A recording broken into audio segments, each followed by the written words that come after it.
Mahinumduman nato nga sa Old Testament, anahay napulo kasugo ang Dios.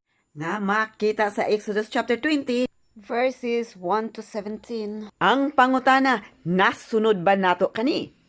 Ako mismo ang motistigo niya nga ang napulo kasugo, ako gayud kana nga nasupa.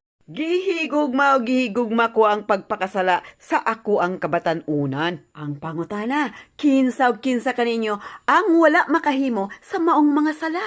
Og pag-abot ni Hesukristo sa New Testament, ang napulo kasugo nahimo na lang kani nga duha. Na makita nato sa Matthew chapter 22, 37 to 39. Higugma ang Dios sa tibok nimong kasing-kasing kalag og hunahuna. Mao ka na ang una. Og ang ikaduha, higugma ang imong isig katao sama sa paghigugma sa imuhang kaugalingon. Samot nga lisod kayo himon, tungod kay naulipon kita sa atuang mga religion. Na nasunod nato sa mga pagano. Maong kita pagasilutan og niabot na. 490 years nato kani nga nasunod og oras na aron sa paghukom.